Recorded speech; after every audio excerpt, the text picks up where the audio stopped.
halaman 28 baris keempat dari atas. Bismillahirrahmanirrahim. Al-musari'atu fi tahsiliz zadi.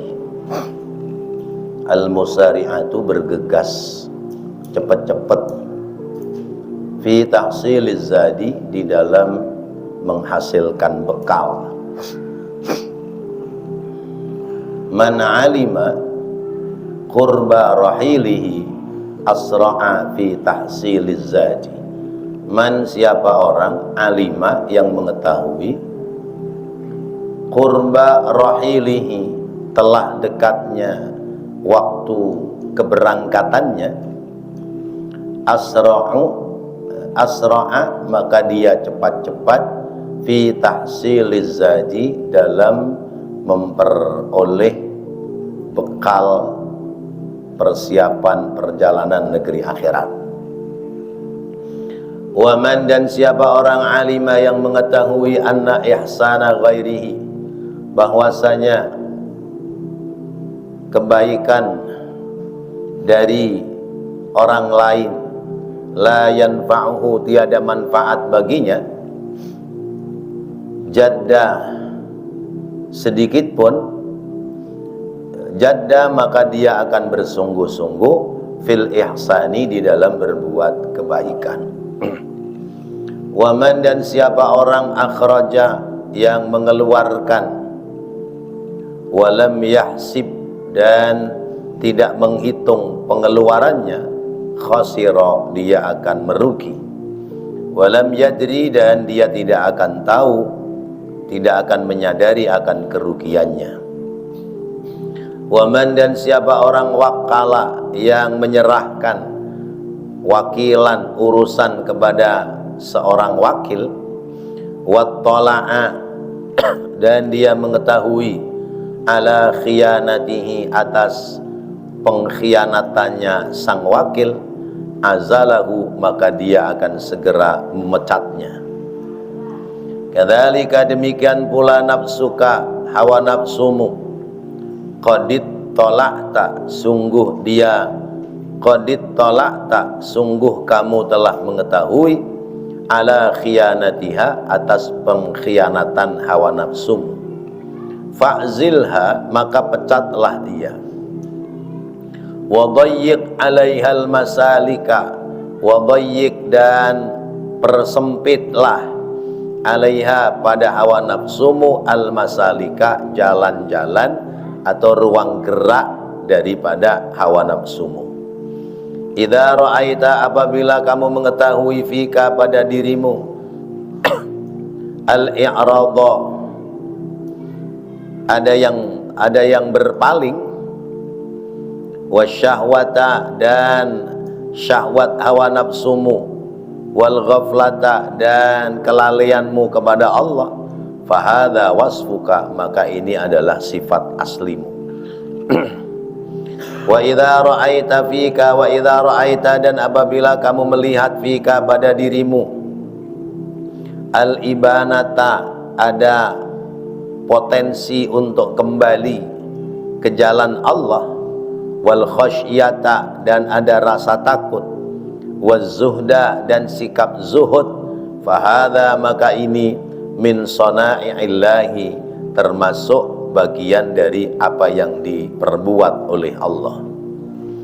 Misalu dzalika, perumpamaan yang seperti itu, idza ra'aita, apabila kamu melihat, bi baladika, di negerimu, di kampungmu, al halfa'a, ada pohon halfa, pohon yang banyak durinya, wasyauka, dan ada pohon syauk, yaitu pohon kaktus, wal ausaja, dan pohon ausaj, yaitu yang pohonnya berduri, fahadha, maka ini nabatu ardi baladika, adalah tanaman yang tumbuh di bumi negerimu. Wa idza ra'aita, dan apabila kamu melihat, biha, padanya, al-uda, ya, di negerimu ada pohon, ya, al-ud, pohon gaharu yang basah, ar-ratbu, al-auda, ar-ratba, pohon kaharu yang basah, wal miska, dan ada minyak misik, wal ambaro, dan ada minyak ambar. Ya. Fa'lam, maka ketahuilah, annahu, bahwasanya ia majlubun, yaitu yang dihimpun, yang diperbuat, min sona'illahi, dari berbagai macam ciptaan Allah. Laisa, tidak ada, min nabati ardika, dari tanaman yang tumbuh di negerimu. Fal misku, maka minyak misik, min ghazlani, yaitu dari kutil kijang, kutil menjangan, ghazlani iraqiha, yaitu kutil menjangan dari negeri Irak. Wal ambaru, dan minyak ambar, min bahri hindiha, yaitu minyak yang keluar dari ikan yang ada di laut India. Bapak-bapak, ibu, hadirin hadirat rahimakumullah, kita ini diperintahkan untuk segera mencari bekal. Ya. Allah perintahkan, wasari'u ila maghfiratin min rabbikum wa jannatin arduhas samawati wal ardu uiddat lil muttaqin. Bersegeralah kalian menuju kepada maghfirah Allah, menuju kepada ampunan Allah, dan bersegeralah mencari bekal untuk menuju jalan surganya Allah.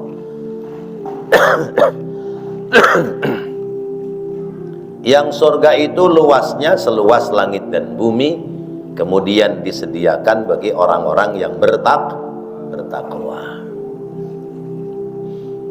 Kalau kita itu merasa dekat dengan perjalanan pulang, kata Imam Ibnu Athaillah, maka perbanyaklah cari bekal.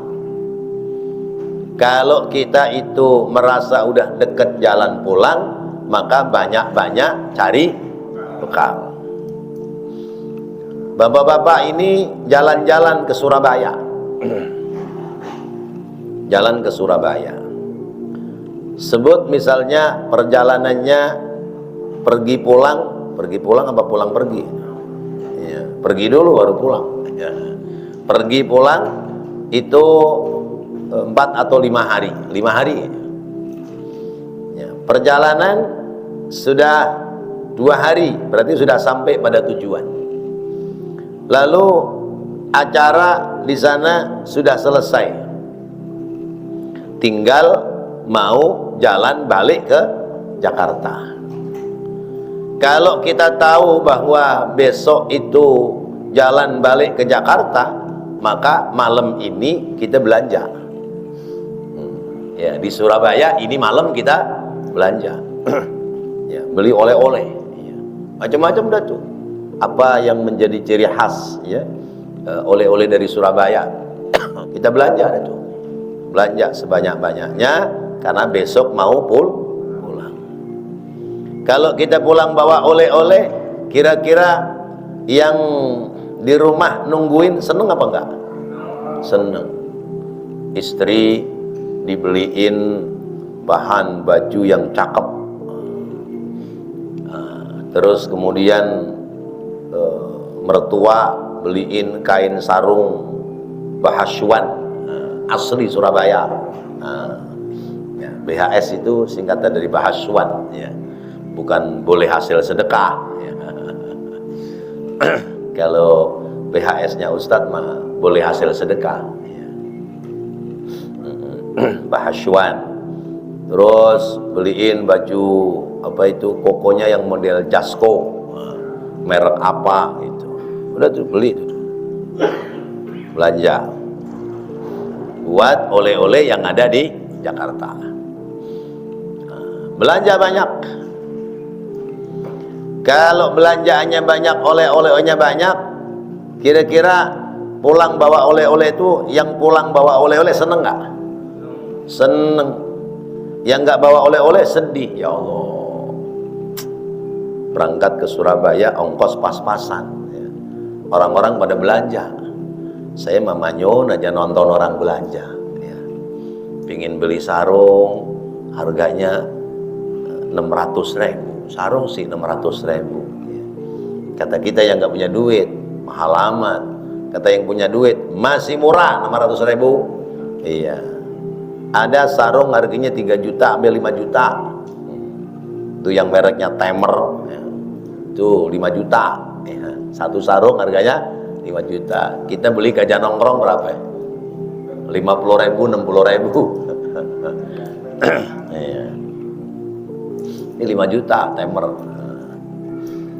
Ya Allah, mahal-mahal. Baju Jasko berapa itu? 300. Ah, kagak bisa beli dah. Kalau beli ntar buat jalan pulang kagak ada buat jajan makan. Hanya manyun aja dah. Sedih dia karena nggak bisa buat beli oleh-oleh. Yang bisa beli oleh-oleh seneng, ya. Tas satu udah dipenuhin, ya. Ya. Oh iya, anak belum beliin, ya. Yang udah punya cucu beliin tuh, ya. Baju apa, kaos atas bawah seragam, ya, merek apa yang ada di sana beli semua, ya. Coba pulang seneng dia. Alhamdulillah puas saya ke Surabaya nih, bisa beli oleh-oleh banyak, ya. Sampai di Jakarta, ya, itu turun dari bus udah dijemput, ya. Dijemput itu tas depan itu tumpuk 3, yang dipegang 1, yang diteng-teng 1. Wah, Masya Allah, udah rame banget itu. Sampai di rumah dibongkar. Nih buat kamu, nih buat kamu, nih buat istri, nih buat mertua, nih buat ponakan-ponakan, nih bocah-bocah, nih, Masya Allah. Bahagia, senang. Karena pulang bawa oleh-oleh. Dapat semua. Yang di rumah nungguin dapat oleh-oleh, seneng apa enggak? Apalagi alhamdulillah dah, enggak sia-sia dah Om.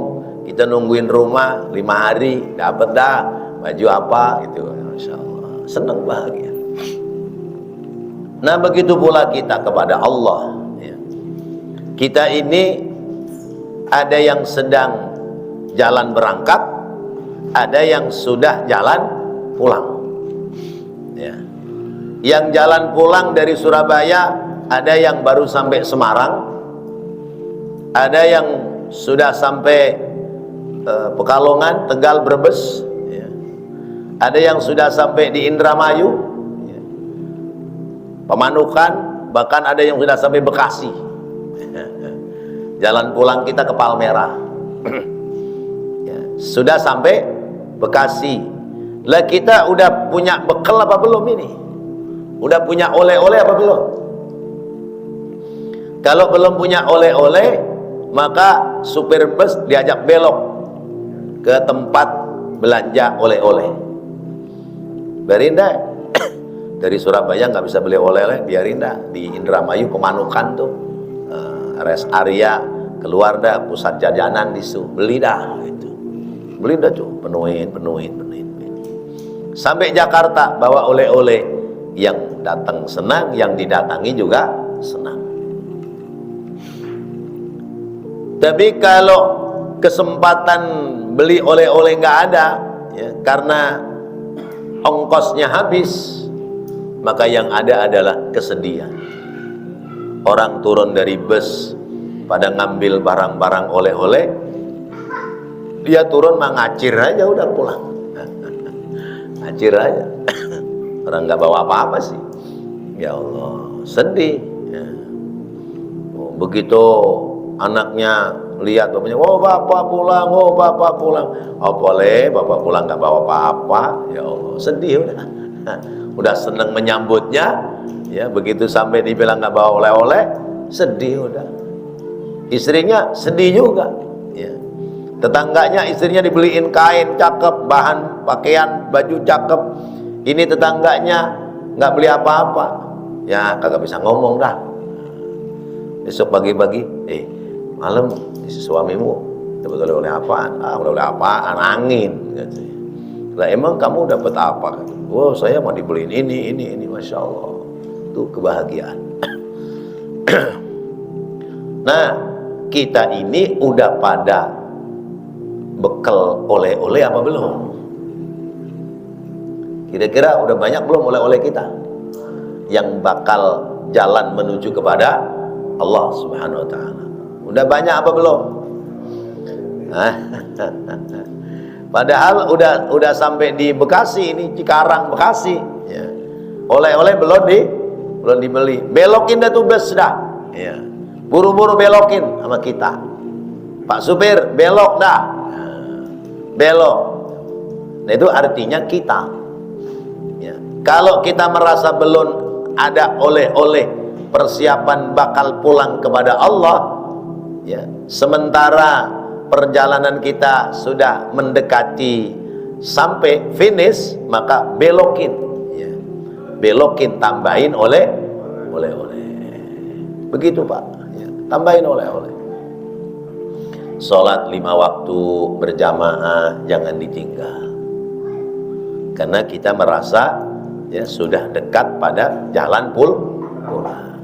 Ayo 5 waktu berjamaah jangan ditinggal. Ngaji ya harus dirutinkan, karena ini adalah bekal oleh-oleh yang bakal kita bawa. Tadarrus Al-Quran, ayo segerakan. Jangan terlena dengan tadarrus WhatsApp terus ya. Ya, tadarrus Al-Quran, baca Quran.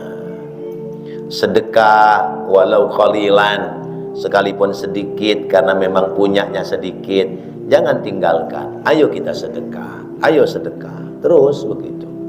Nah, ini namanya kita siap cari bekal. Jangan kita udah deket jalan pulang ya, kita belum nyari bekal, masih nyantai-nyantai aja ya.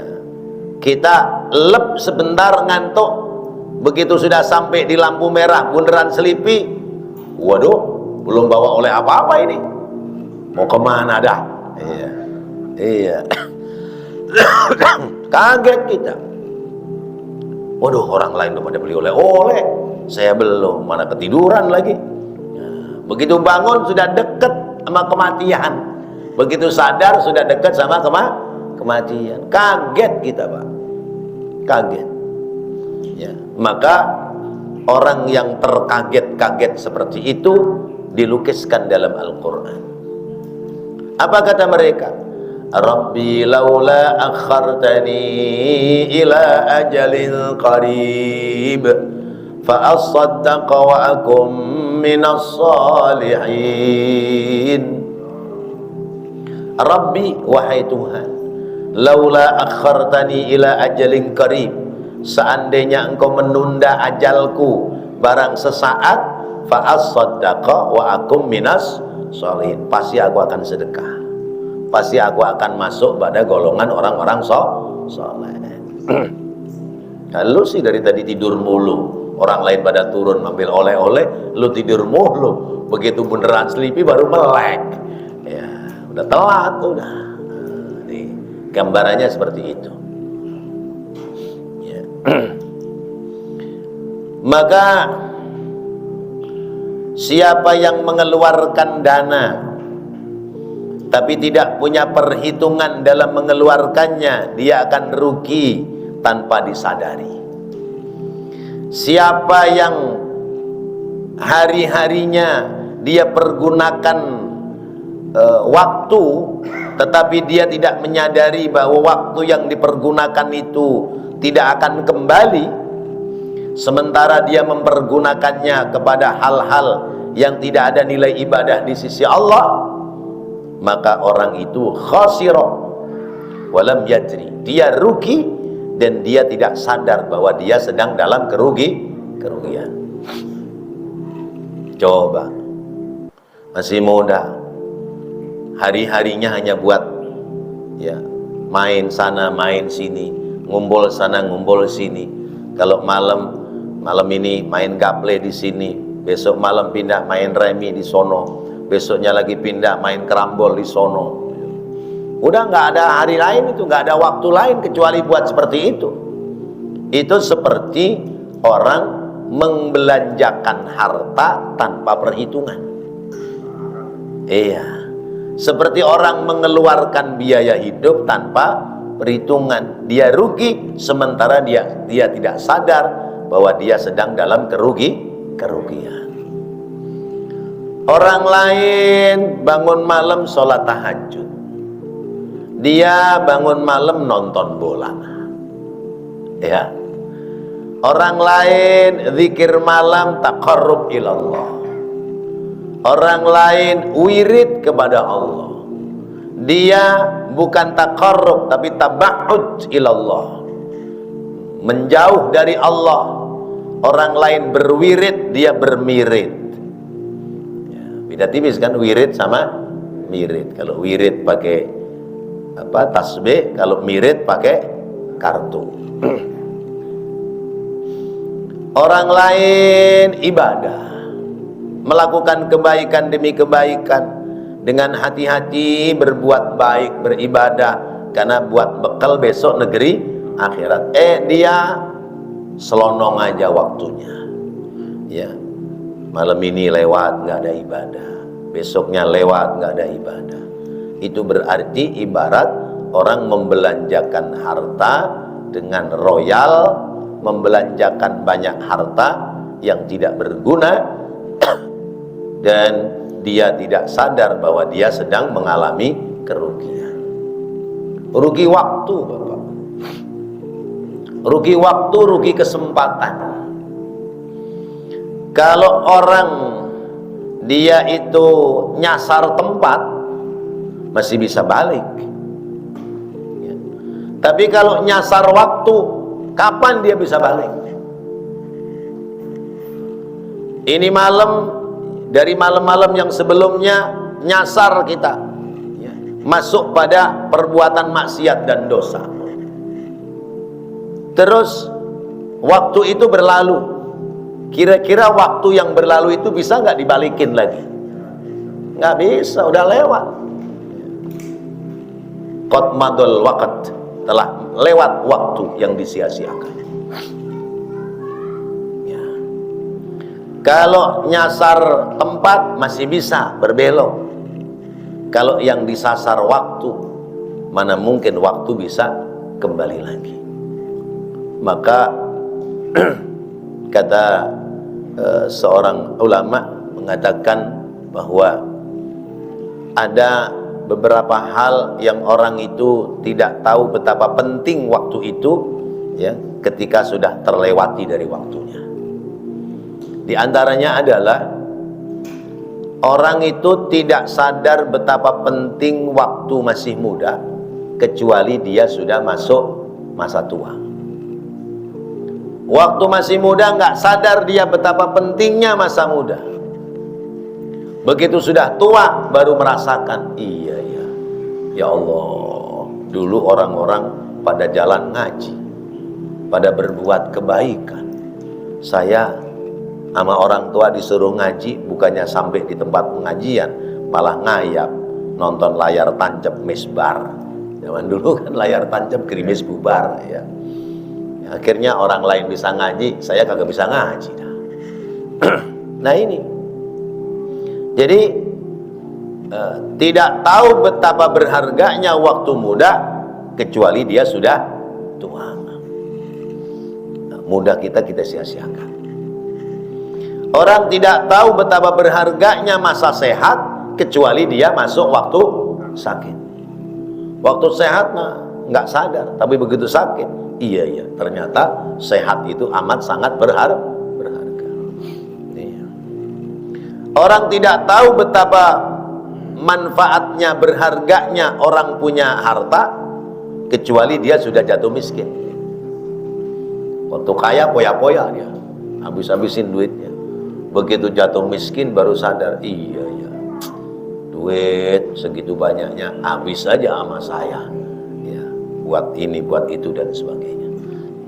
Sampai nanti saatnya orang tidak tahu betapa berharganya umur waktu masih hidup kecuali dia sudah meninggal dunia. Waktu masih hidup nggak sadar bahwa umur itu berharga, ya, disia-siakan. Ntar begitu sudah mati baru sadar, ya Allah, buat dikasih hidup, bukan buat ibadah.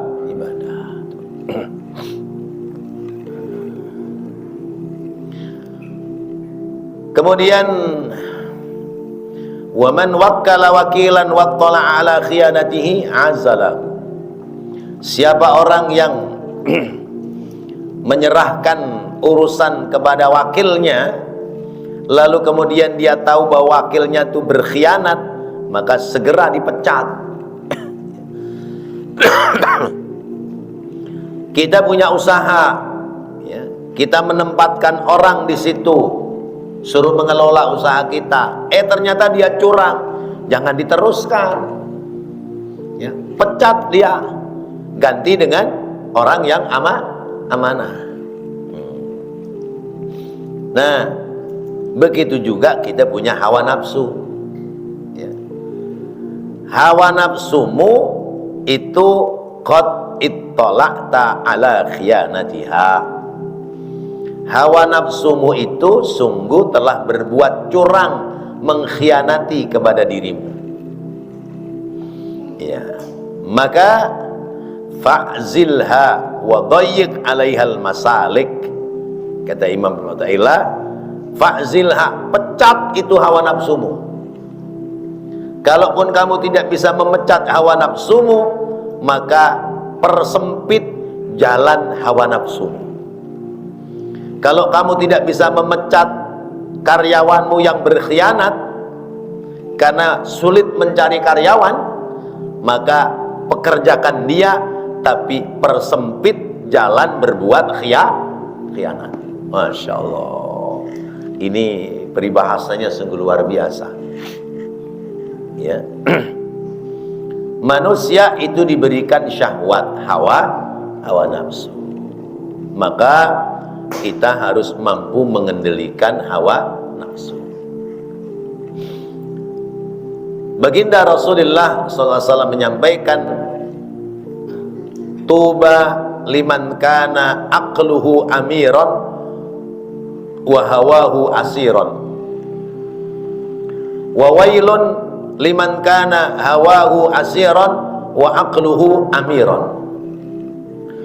Beruntung bagi orang yang akal sehatnya memimpin, syahwat hawa nafsunya syahwat hawa nafsunya dipimpin, ya. Akal sehatnya mimpin, hawa nafsunya dipimpin. Selamat apa celaka? Selamat apa celaka? Selamat, karena akal sehatnya yang mimpin, syahwat hawa nafsunya dipimpin, dikendalikan, ya. Sebab syahwat hawa nafsu itu la ammaratum bisu, mengajaknya kepada hal-hal yang tidak baik, ya. Contoh yang ringan, makan itu bisa menjadi ibadah, bisa juga menjadi dosa. Nih, makan nih, kalau kita makan niatnya makan buat ibadah, lalu kita makan itu tidak mencari yang berlebihan, kemudian makan kita itu kita niatkan sekedar menghilangkan lapar supaya semangat untuk ibadah, maka makannya menjadi berpahala. Tapi kalau makan itu untuk pemenuhan syahwat hawa nafsu, maka orang nyari makan itu nyari yang enak, ya. Padahal makanan enak itu bukan dari jenis makanannya. Kata saya, makanan enak itu sebab mulutnya enak. Nah, kalau mulutnya lagi nggak enak, biar kata makanannya enak, tetap aja nggak enak. Nah, tapi ada orang senengnya pemburu kuliner, ya, pemburu kuliner. Restoran mana saja dijajah sama dia, lesehan mana saja tahu dia, ya. Kalau makan sederhana itu satu orang satu porsi cukup 15 sampai 20 ribu, maka orang pemburu kuliner itu berani mengeluarkan uang makan satu orang 200.000. Belum sedikit 200.000. Satu orang bisa 500.000, bisa 1 juta. Restorannya restoran mewah yang nggak kejangkau sama kita. Terus kemudian ketika makan dia memuaskan syahwat nafsunya, mengenyangkan diri. Belum berhenti kalau belum kenyang. Nah, ini berarti dia makan tidak lagi ada unsur ibadah, karena makannya sudah melewati batas ibadah. Orang yang melewati batas umum berarti sudah ngikutin nafsu. Ya. Tinggal nafsunya ada 2, ada nafsu perut, ada nafsu mata. Kalau nafsu perut, makanan yang ada dilahap masuk. Tapi kalau nafsu mata, ngelihatnya doang enak. Kalau udah dicicipin di sendok, 2 sendok, 3 sendok, taruh. Lihat makanan yang lain, kelihatan enak, sendok lagi sama dia. Tapi nggak habis dia makan, taruh lagi. Coba kalau lagi makan di prasmanan resepsi di gedung-gedung, kelihatan makanannya enak-enak, bapak nyendok melulu, nyendok ini nggak habis, taruh, nyendok lagi yang lain, nggak habis, taruh. Itu lapar apa namanya? Lapar mata ternyata lebih berbahaya daripada lapar perut. Kalau lapar perut dilahap habis. Kalau lapar mata nggak ada yang habis, berantakan semua. Mubadir itu makanan. Nah, kalau begitu ada nilai ibadah nggak ini dimakan yang seperti ini? Nggak ada, nggak ada. Nah, itu berarti orang makan terbawa hawa nafsu. Orang nyendok makan banyak-banyak dimakannya nggak habis, itu sesungguhnya terbawa hawa nafsu. Kita ini kan perut punya porsi, kita udah tahu porsinya seberapa. Tapi begitu lihat makanan kelihatannya enak, udah ngambil nasi sepelentung, lauknya tuang-tuangin semua. Begitu makan baru separuh udah meledeh, udah nggak muat tuh perut. Nah, itu berarti dia tidak lagi ada nilai ibadah. Ini contoh. Kita sholat. Sholat itu mengukurnya, sholat kita ukurannya kalau kita sholat sendiri. Kita sholat sendiri ukurannya segitu. Ya udah, di hadapan banyak orang kita sholat ya segitu. Karena memang ukuran kita sholat segitu. Jangan kemudian ketika kita sholat di rumah ukurannya segitu, begitu sholat di masjid ukurannya segono. Yang ini segitu, yang ono segono. Berarti segononya ini ibadah apa nafsu? Nafsu, supaya dianggap fasih dalam bacaan, supaya dianggap alim, makanya doanya dibaca semua, Robbana aja 17 kali, nggak atina, Robbana lagi, tangan jamaah dari diangkat sampai ditaruh di paha. Saking lamanya itu orang doa. Pertanyaannya, itu ibadah apa nafsu? Masya Allah. Di sini sih nggak ada ya, alhamdulillah. Ada di masjid lain begitu. Begitu dia dorong maju suruh jadi imam, action dia. Mic speaker taruh rada bawah dikit, udah kedengeran, dia tempelin di mulut. Dia pakai pasang apa itu, ininya diubel-ubelin supaya mic-nya mepet.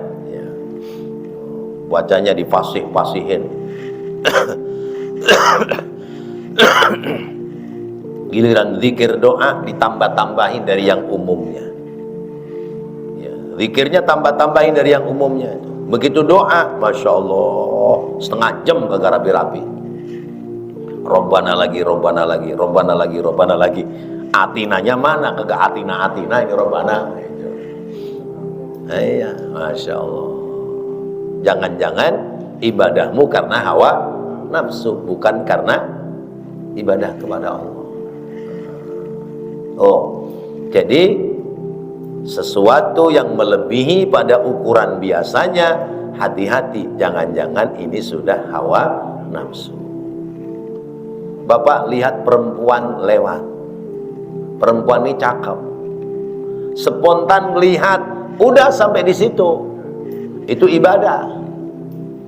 Tapi begitu mata ini gatel, ya, udah ngelihat dari depan, ya, cahaya perempuan itu cakep, dia tungguin sampai itu perempuan lewat dari dia. Begitu sudah lewat, di depannya sudah dipandang, belakangnya pandang juga. Ternyata dari belakang juga cakep tuh orang. Ayo, ibadah apa nafsu? Ayo. Lah kalau begini berarti kan kita banyak nafsu. Ya. Banyak syahwat, hawa nafsu. Ya Allah. Maka berarti ibarat kita punya karyawan, itu karyawan khianat sama kita. Nafsu kita itu karyawan khianat sama kita.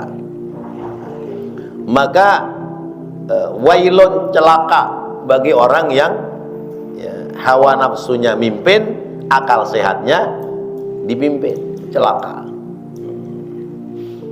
Jadi kalau kita itu mulai mau melebihi pada kadar kebiasaan hal baik sekalipun, kita kudu ngomong sama diri kita, awas, jangan-jangan kebaikanmu karena hasrat hawa nafsu.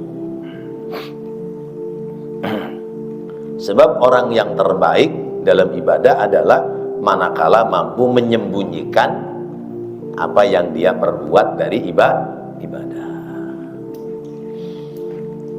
Jadi kalau kita nggak bisa mecat karyawan yang khianat karena sulit mencari pengganti, maka doyik alaihal masalik, ya, yaitu persempit, ya, gerak langkah dia supaya tidak khianat.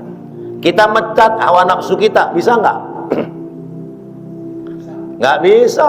Hawa nafsu itu selalu ada, syahwat, keinginan itu selalu ada, karena ini cara Allah supaya manusia bisa membangun dunia.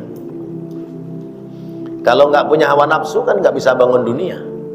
Alah, ngapain kawin, nikah, nggak usah lah, ya, ntar malah ribet. Ntar udah nikah, punya anak, rumah kagak punya, anu ini itu dan sebagainya, akhirnya nggak nikah. Ya, dunia ini tidak terbangun dengan baik kalau orang itu tidak punya syahwat hawa nafsu. Kenapa dealer motor itu terus mengeluarkan tipe-tipe baru kendaraan? Kenapa? Karena kita punya hawa nafsu. Ya, wah, motor keluar lagi model baru. Ya, saya baru setahun nih beli. Nah, kayaknya cakep tuh. Lampunya kanan kiri, tengahnya bulat gitu ya. Ya, sennya aja modelnya kerilip. Wah, bagus itu. Nah, akhirnya jual, dia beli lagi. Nah itu. Nah itulah syahwat hawa nafsu. Jadi persempit ruang gerak hawa nafsu kita. Karena innan nafsa la ammaratun bis-su'i illa ma rahima rabbi. Hawa nafsu itu mengajaknya kepada hal-hal yang tidak baik, kecuali hawa nafsu yang mendapatkan rahmat dari Allah. Nafsu yang tersalurkan pada hal yang halal, maka itu adalah nafsu yang dirahmati oleh Allah. Bapak mendatangi istri, hubungan sebadan karena nafsu apa enggak? Nafsu, tapi ini nafsu yang dirahmati oleh Allah. Tapi kalau tadi melihat perempuan cakep lalu kemudian matanya melotot, ini nafsu yang tidak dirahmati oleh Allah. Itu. Lalu kemudian kata Imam Ibnu Athaillah, idza ra'aita fikal i'rada wasyahwata wal ghaflata fa hadza wasbuka. kalau kamu melihat dirimu itu berpaling dari jalan kebenaran, lalu mengikuti syahwat hawa nafsu, kemudian kamu jatuh pada kealpaan, ya, lupa kepada Allah, maka ini adalah sifat aslimu. Kalau kita ngikutin hawa nafsu, berpaling dari jalan kebenaran, ya, kemudian kita lupa kepada Allah, maka ini adalah sifat aslimu, kata Imam Ibnu Athaillah. Ini sifat aslimu. Sifat aslimu itu menghasratmu, pinginnya kepada hal-hal yang dilarang oleh Allah. Punya istri sendiri yang halal, yang bisa buat menyalurkan syahwat yang halal, tapi kadang-kadang membayangkan perempuan lain, ya, mungkin membayangkan istri temennya, temanku istrinya lebih cantik, atau mungkin membayangkan gambar-gambar yang berseliweran di dinding-dinding YouTube misalnya, atau dinding-dinding Facebook. Kemudian membayangkan, ya, ya, maka ini berarti penyelewengan, ya, penyelewengan hasrat, ya, dari mengingat Allah. Maka itu sifat aslimu begitu, ya. Wa idza ra'aita fikal inabata wal khasyata waz zuhda fa hadza min sana'illah. Tapi kalau kamu, ya, dalam dirimu ada potensi kembali ke jalan Allah, lalu takut kepada Allah, kemudian punya sifat zuhud, maka ini sesungguhnya gerakan Allah kepada dirimu. Coba, kalau kita bisa jalan ibadah, itu gerakan Allah. Kita bisa datang ngaji, itu gerakan Allah. Tapi kalau kita jalan maksiat, emang modelmu begitu, tukang maksiat. Ya, Masya Allah. Sebab kalau orang bilang maksiat itu gerakan Allah, enak aja. Yang seneng kamu sih, kesalahannya ya dialamatkan kepada Allah. Maka potensimu memperturutkan syahwat dan itu menjadi sifat aslimu, itu seperti kamu melihat tumbuh-tumbuhan, tanaman yang tumbuh di kampungmu, ya. Memang bunganya bunga mawar, tapi pohonnya berduri. Memang kembangnya cantik, baunya wangi, tapi pohonnya berduri. Kamu lihat lagi pohon cangkering, memang mengeluarkan kapas, dan kapas itu empuk untuk kamu buat kasur, tapi pohon kapas itu namanya cangkering, dia berduri, ya. Ya. Atau kamu melihat pohon kaktus, atau apa namanya tuh yang suka buat apa, kembang-kembang hiasan itu, kaktus dan sejenisnya, ya, enggak pohonan yang berduri itu loh, ya, ya, pohonan pajangan, kembang-kembangan yang berduri itu. Nah, maka itu adalah asli tanaman yang hidup di kebun. Kalau ada pohon berduri, maka itu tanaman asli yang tumbuh dari kebunmu. Sebagaimana kamu, ketika kamu berbuat dosa memperturutkan syahwat hawa nafsu, maka itu adalah asli sifatmu. Masya Allah, ngasih contohnya luar biasa. Tapi kalau kamu melihat, ya, di kebunmu itu tumbuh kayu gahru, ya, kayu gahru kan dari Indonesia itu, ya, ya, yang baunya wangi. Kemudian tumbuh pula dari pongkol-pongkol kayu itu minyak misik, atau misalnya minyak ambar, yang minyak ambar itu dia adalah dari minyak ikan, ya, minyak ikan, kutil minyak ikan, atau misik kasturi, ya, minyak kasturi itu dari kutil menjangan yang sudah menua, maka sesungguhnya yang cakep-cakep itu dan wangi-wangi itu tidak tumbuh dari kebunmu. Ya, ya. Minyak wangi yang kita pakai tidak tumbuh dari kebun kita, tapi itu adalah hadiah Allah yang didatangkan kepada kita. Jadi kalau ada perilaku baik yang kita perbuat, maka sesungguhnya kebaikan kita adalah gerakan dari Allah. Tapi kalau ada perilaku buruk yang kita lakukan, memang sifatmu dalam keseharianmu senangnya berbuat keburukan. Masya Allah. Jadi ingat-ingat, kalau berbuat keburukan berarti watak kita.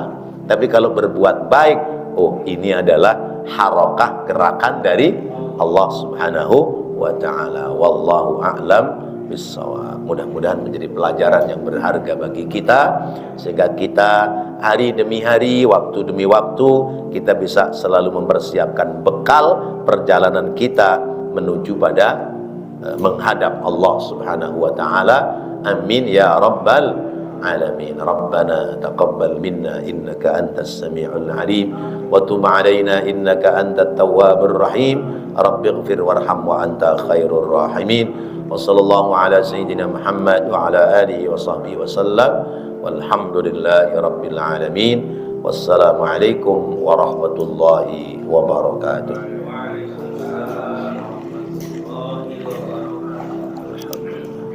Matiin dulu, matiin.